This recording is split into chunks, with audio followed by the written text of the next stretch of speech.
Sungguhnya saya hanya mengantarkan, saya sekali laporan ke Stata, ini adalah squad baru saya. Jadi kita buat squad, timnya dari 3 kota ini, Bekasi, Bandung, Madiun. Ini ada yang dari Madiun ya? Ada yang dari Krisma. Oh ya, Krisma dari Madiun. Squad ini khusus kita bentuk untuk mencoba membangun literasi khususnya di keuangan syariah, spesifiknya di pasar modal. Karena belum banyak umat Islam yang terjun di situ.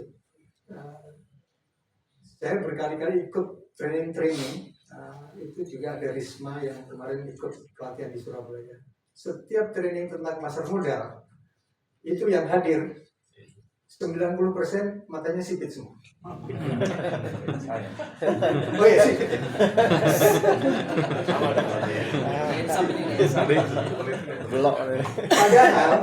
Padahal 20 tahun yang lalu ulama kita habis-habisan berjuang untuk menggolkan ekonomi syariah di pasar modal. Termasuk salah satu yang kita banggakan Ustaz Soni Saroni yang sampai sekarang masih berjuang di sana. Tapi ulamanya udah habis-habisan begitu, umatnya nggak efek juga kan gitu. Ini yang membuat kita agak terenyuh kan gitu ya. Tadi Aman Nurani ya.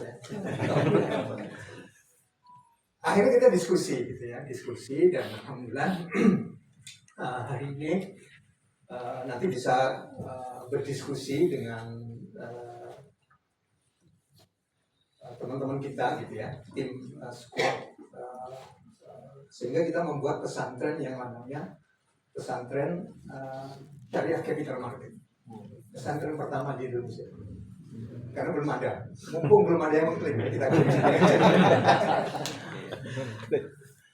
Saya selalu membesarkan hati mereka, karena kita setiap Rabu itu memang ada coaching gitu ya. Satu ada, jadi kita Zoom, Madiun, Bandung, saya di Bekasi. Saya hanya bilang ke teman-teman di Madiun, jangan pernah berkecil hati di kota kecil, di desa yang terpencil.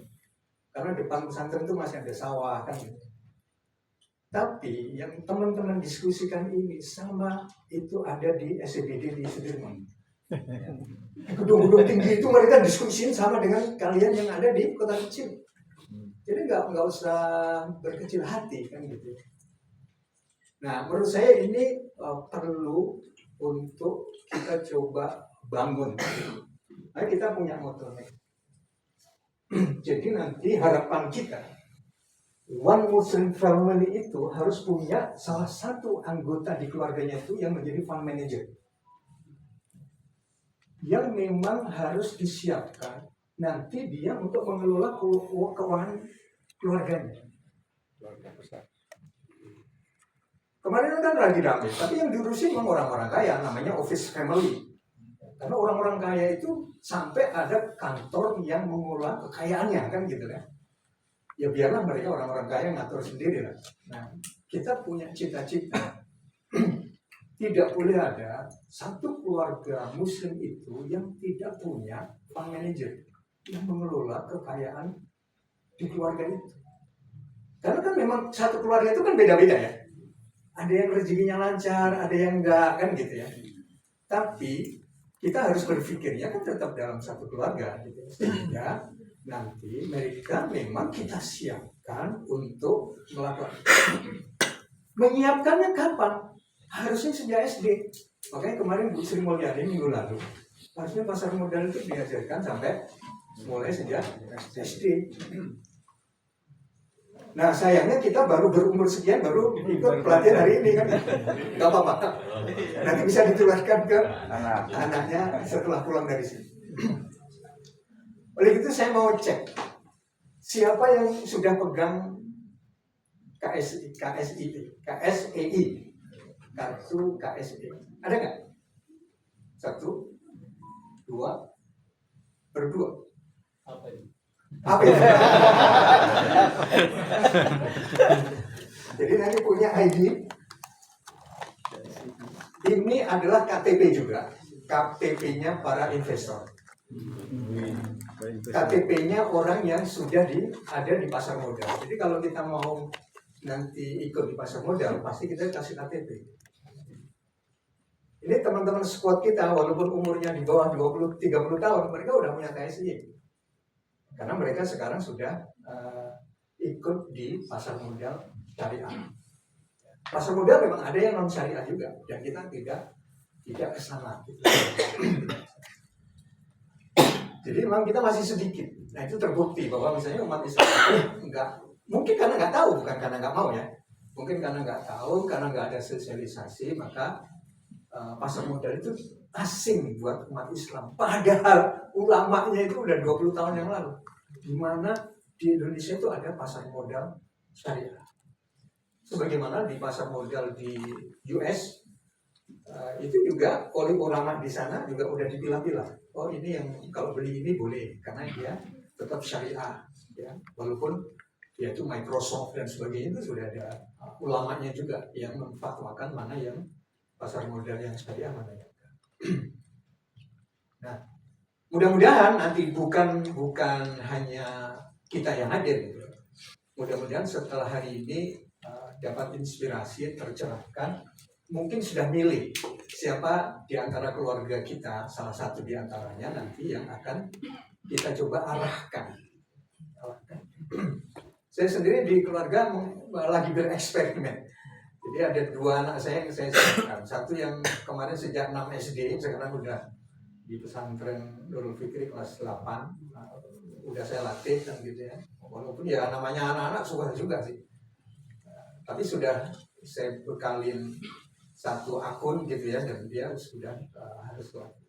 Karena memang ini tidak mudah. Jadi yang menarik di pasar modal itu bukan yang pintar bisa ngalahin yang bodoh, enggak.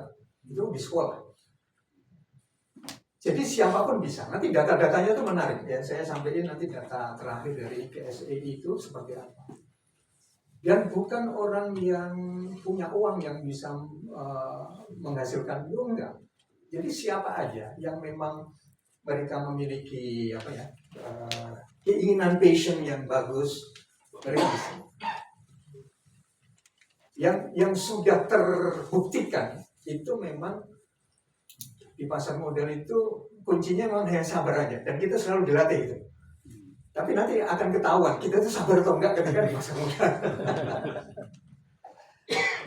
Nah, lanjut saya hanya ingin menunjukkan beberapa angka-angka saja. Jadi sekarang di Indonesia ini ada 14 juta orang yang ada di pasar. Ya kayak pasar, kan? Pasar itu kan jual beli. Ya sama di kayak pasar kita. Jadi yang orang yang ikutan jual beli. Nah, kalau biasanya orang kalau di sana dibagi 2 aja. Kalau jual belinya jangka pendek namanya trading. Kalau jual belinya nanti jangka panjang disebut investing kan gitu ya. Kayak investing dibiarin aja sampai berpuluh-puluh tahun, nanti bisa berlipat-lipat. Nah itu mereka biasanya. Nah ini jumlahnya 14.000 dan itu jauh sejak di 2021. Jadi sejak COVID itu merubah cara berpikirnya orang. Dan dulu kan memang waktunya kita nggak bisa kemana-mana. Terus orang berpikir, oh kalau nggak kemana-mana gimana dapat duitnya kan gitu ya. Akhirnya banyak orang yang dulu kan baru 6.000 ya. Ini disebut dengan angkatan COVID karena jadi investornya itu sejak masa COVID ya. Jadi maka banyak investor itu angkatan COVID itu, jadi hampir 2 kali lipat di sini. Dan pertumbuhannya memang sangat menarik. Yang paling gede itu di 2 ini, reksadana.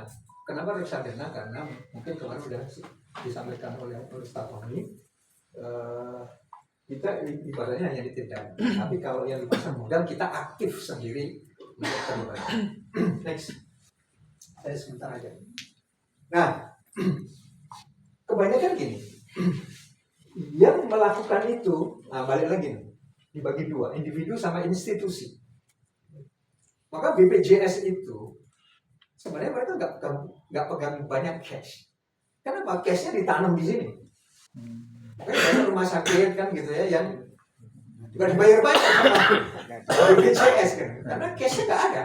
Walaupun ratusan triliun itu ditaruh di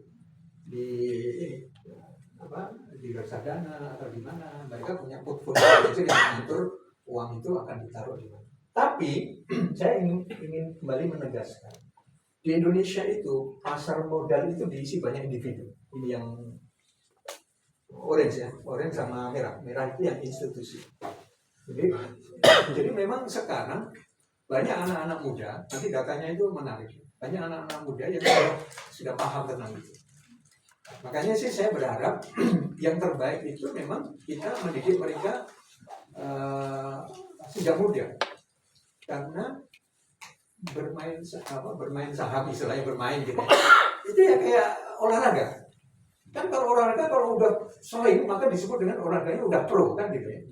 Nah kalau kita mendidiknya sejak kecil, maka nanti harapannya sebelum umur 20 kalau bisa.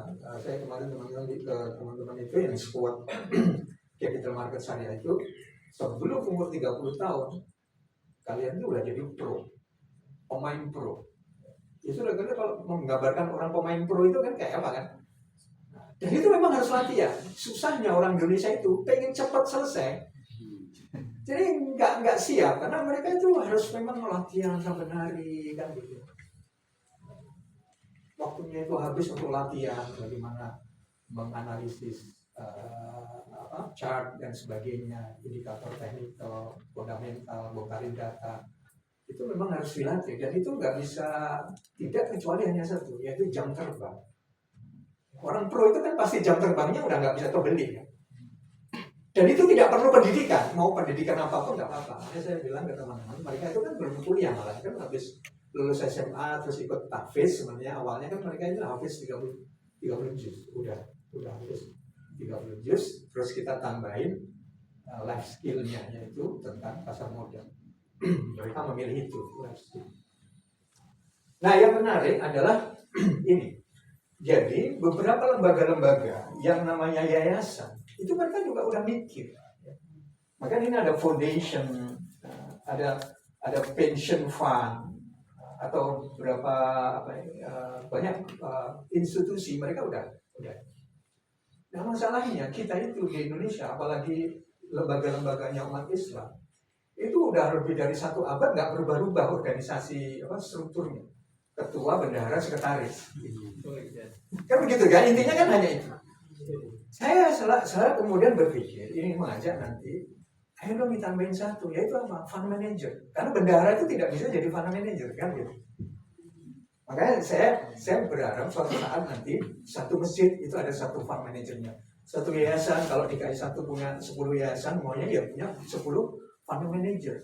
Jadi uang itu nggak akan habis karena kita bisa memutar uang itu. Kalau bendahara kan kumpulin dibayar, terus kapan uang itu diputar? Saya lupa nggak saya sampaikan. Bill Gates untuk membiayai setahun operasional yayasannya Melinda Foundation itu uangnya nggak hilang.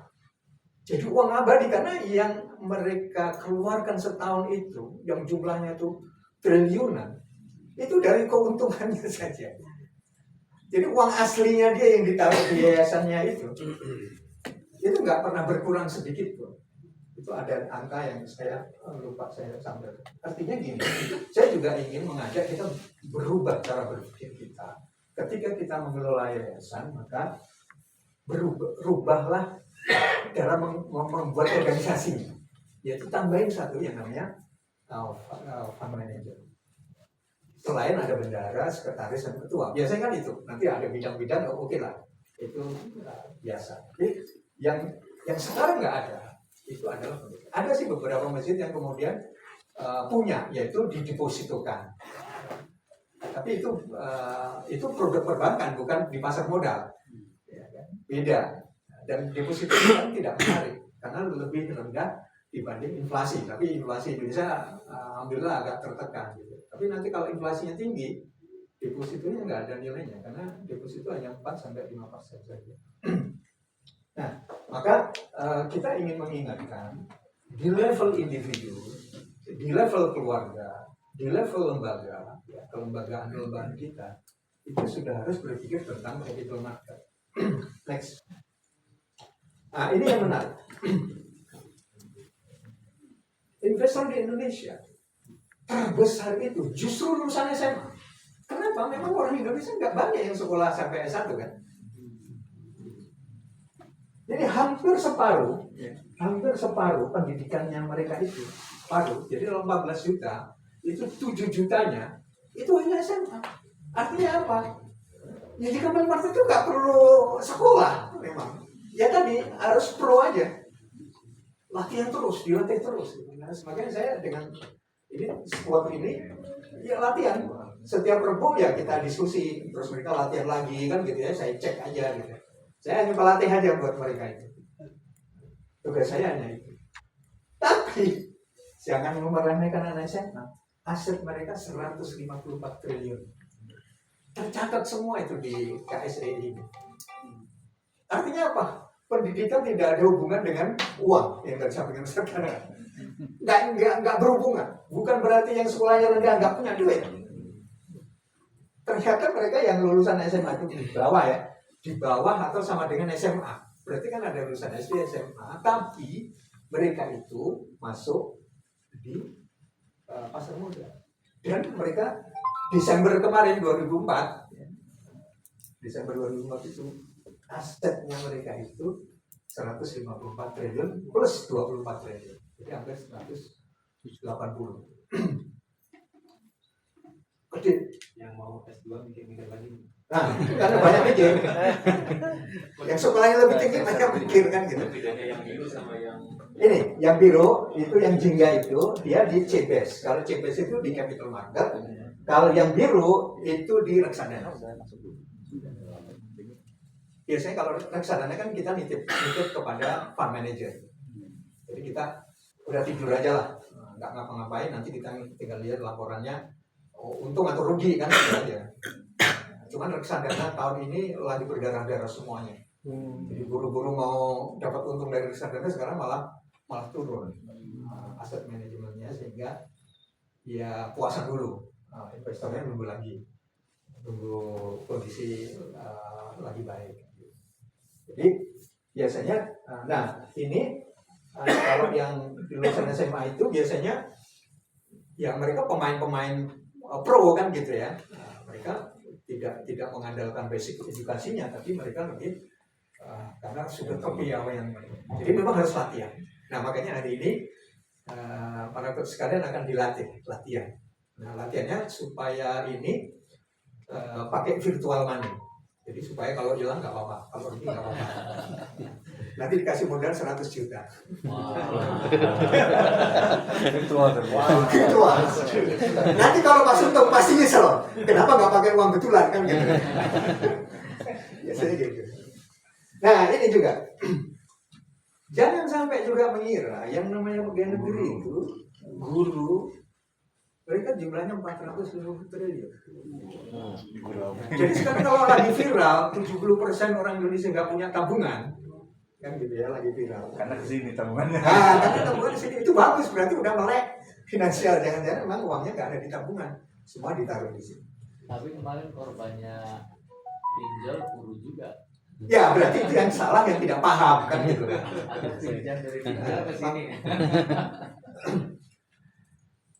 Ini yang juga penting, makanya saya lagi berpikir ini harus ada squad khusus untuk menggarap ibu-ibu daripada nanti masuk ke pinjol dan sebagainya. Kenapa ibu rumah tangga itu tidak diajak juga ke ini? Kenapa? Mereka itu butuh 4 triliun. Ibu-ibu rumah tangga aja yang memang paham ya. Saya ikut grup-grup, beberapa grup-grup tentang saham itu banyak ibu-ibunya juga yang mereka mau mendalami ini kan gitu ya. Jadi makanya saya sering kalau ketemu dengan Ahwat itu, pekerjaan apa yang terbaik buat Ahwat di sini di pasar modal. Kita nggak perlu kemana-mana. Bahkan yang penting di ujung Indonesia dimanapun yang disampaikan oleh Tata, asal syarat cuma satu, dapat internet, dapat akses internet, kita udah bisa bertransaksi di pasar modal.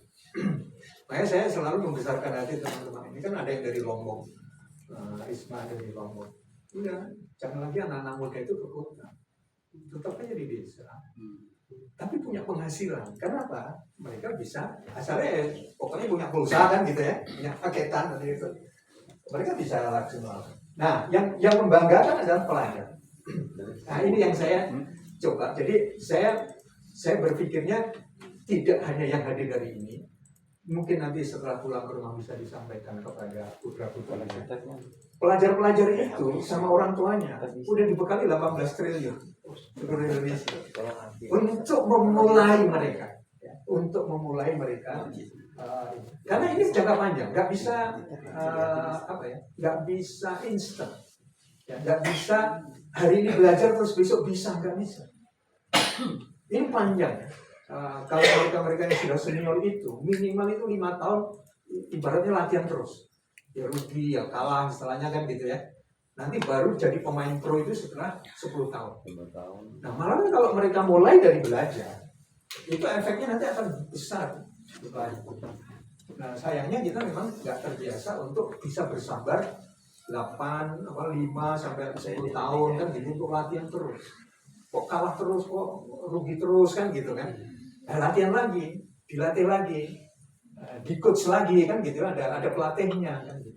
Jadi sih kami berpikir nanti akan disampaikan juga ini pertemuan nggak bisa sekali kan gitu terus besok jago semua. Namanya sulapan kan gitu ya. Simsalam karena pasar itu memang luar biasa ya, namanya pasar muda. Next. Nah, jadi ini yang menarik, usia. Usia kita lebih dari 50 tahun itu 30%. Yang di bawah 30 tahun siapa di sini? Oh, ada dia. Oh, ada dia. Jadi sebaiknya memang ini tuh dimulai di umur-umur muda.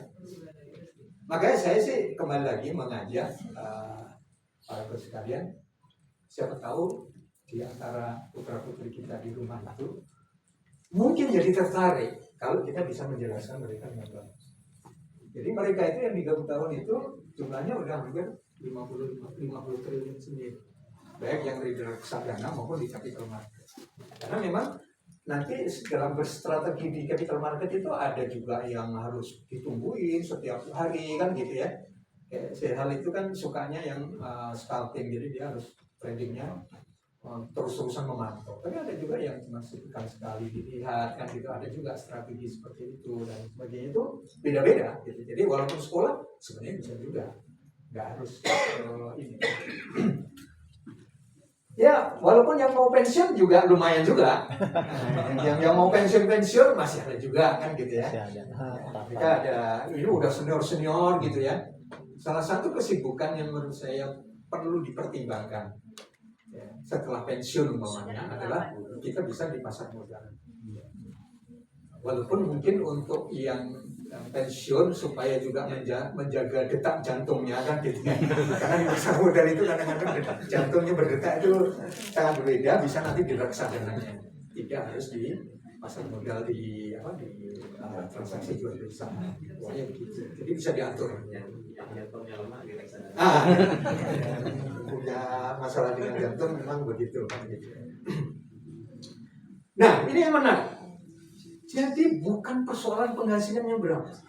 Karena ada juga yang penghasilannya di bawah 10 juta, mereka itu punya 150 juta. 150 triliun. Artinya sebenarnya penghasilan itu ya relatif. Walaupun kecil, tapi kalau ketika dia bisa mengelola, maka dia pasti allocate kan gitu ya. Umumnya yang mau value investing atau nabung saham, mereka ya udah 100.000 sebulan, setiap bulan ditaruh aja terus. Ya, walaupun kemarin, tapi ini bukan yang syariah ya, yang di Bank Rakyat ini aja, di BBRI lagi pada nangis semua, karena lagi turun habis-habisan 50%, uang yang ditabung jauh-jauh sudah bertahun-tahun tiba-tiba langsung ambles sampai bulan Desember kemarin, mulai hari ini kemudian mau kembali lagi ke angka normal lagi. Ya itulah kehidupan, nggak ada semuanya di atas. Udah dilampung bertahun-tahun kan gitu ya. Ada hampir 1 juta orang di Indonesia yang naruh uangnya dipercayakan di BRI, itu non syariah. Tiba-tiba angkanya anjlok. Setengah tahun terakhir itu angkanya langsung anjlok. Kenapa? Sentimen. Karena saham itu kan tidak tidak bisa dikalkulasi matematika. Kalau matematika berarti yang akan jagoan di saham itu jago matematika. Jadi ada psikologis investor dan sebagainya juga. Jadi efeknya banyak, ya, pengaruh-pengaruhnya banyak. Nah, artinya gini, umur, penghasilan itu sangat menentukan pada keputusan di dalam diri kita. Jadi jangan kemudian yang bisa di saham itu yang uangnya banyak, enggak. Ya, walaupun saya sering ketemu kan gitu ya, di beberapa pertemuan itu mereka istilahnya RDN-nya di atas 1 miliar semua. Biasanya sedikit-sedikit itu begitu banyak tuh. Di pertemuan di sebuah hotel besar gitu ya, yang boleh hadir ya yang 1 miliar. Lihatnya sedikit semua. Tapi yang 10 juta, tapi mindsetnya itu benar, cara berpikir mengelola uang itu benar, yang disampaikan Ustaz Tata tadi. Oh, berarti saya harus tetap allocate. Berapapun yang saya punya, saya harus allocate. Karena dengan 100.000 pun kita bisa. Nah, nanti bisa cerita santri-santri gitu ya, karena saya modelin 1 juta, kayaknya silakan aja mengembangkan itu. Oke, saya selalu sampaikan, nggak ada alasan kita nggak bisa di pasar modal. Iya, ngapain sekolah belajar pasar modal, analisa teknikal. Toh buktinya nanti kita nggak bisa ikutan di pasar modal. Kenapa? Karena nggak punya uang. Ya kan kita bisa kerjasama. Gitu. Saya dengan anak buat kerjasama, perjanjian kerjasama, bagi hasil. Saya modalin, nanti kita bagi hasil. Saya ajarin mereka, dibuatin sama Ustaz Rajas nanti untuk membuatin itu. Silahkan ditarik, kalau udah untung dibagi, kan gitu. Terus, nah nanti modalnya digedein kalau mereka semakin jam terbangnya semakin tinggi kan gitu. Kita siapin di pesantren capital market ini dengan modal yang next.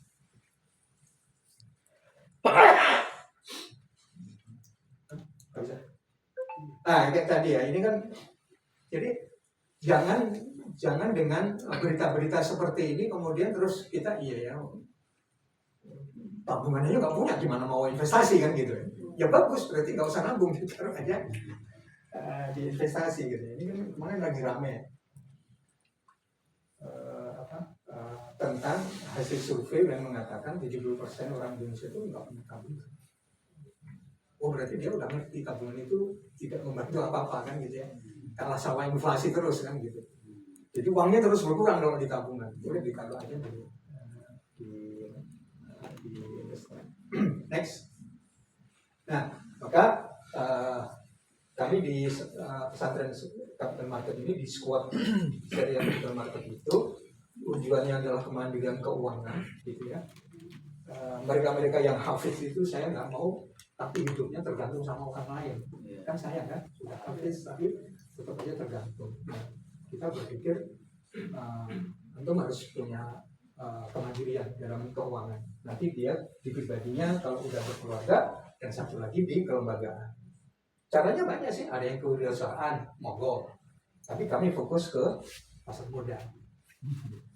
Pasar modal, terutama yang awal kan gitu ya. Saya melihatnya awal itu roadmap ke depannya kalau untuk life skill, membangun kemandirian keuangan itu salah satu yang bisa dipilih adalah di capital market. Mau sekolahnya apa, backgroundnya apa, nggak ada masalah. Orang nggak lulus perguruan tinggi juga bisa, SMA aja udah bisa gitu. Jadi sehingga nanti satu keluarga muslim itu harus ada satu orang yang memiliki skill pasar modal syariah. Nanti kami tim squad ini akan bekerja sama, membuat perjanjian bersama di pesantren-pesantren, di sekolah-sekolah untuk mulai mensosialisasikan itu. Mungkin satu lagi next. Terus next. Nah ini. Jadi harapan kami nanti dengan squad ini bekerja sama dengan siapa, dengan DKI 1 juga nggak apa-apa. Satu pesantren, satu syariah fund manager, satu yayasan, satu syariah fund manager, satu madrasah, satu fund manager gitu. Sehingga nanti uangnya yang dikelola di sebuah pesantren itu ada yang memang menumbuhkannya ya, dengan pendekatan. Ini bahkan kalau perlu satu masjid ya. Masjid kan diumumkan setiap Jumat gitu. Saya kalau dengerin itu ini uang terus kemana ya? Padahal kalau kemudian ada yang jago memang, jangan sampai terus dikelola malah rugi kan gitu kan. Nah, tapi dikelola orang-orang yang profesional dia mau menjaga. bahkan satu panti asuhan gitu ya. Jadi mereka nggak hidup lagi dari proposal.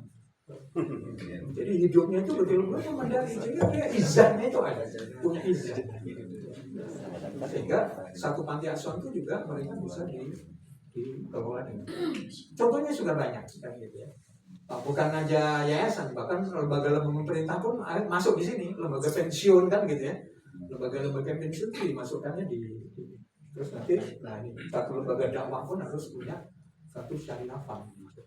Dan ini bisa menyemangati kita semuanya. Alhamdulillah kita punya squad. Nanti saya lapor ke Kostrata karena dulu sejak awal kita menuju Kostrata berpikir untuk agile. Agile itu gak harus mikirinnya seluruh organisasi. Buat tim kecil jalan, tim kecil jalan. Alhamdulillah ini ada tim kecil. Nanti insya Allah akan memberikan tutorial gitu ya, sehingga sampai zuhur para sekalian akan diajari. Dan mudah-mudahan nanti juga ditularkan ke sanak keluarganya kan gitu ya. Dan kita nanti mungkin bisa membangun komunitas itu di DKI 1, bahkan mungkin di kota-kota yang lain kan gitu ya, bersama-sama dengan kita. Dan Assalamualaikum warahmatullahi wabarakatuh.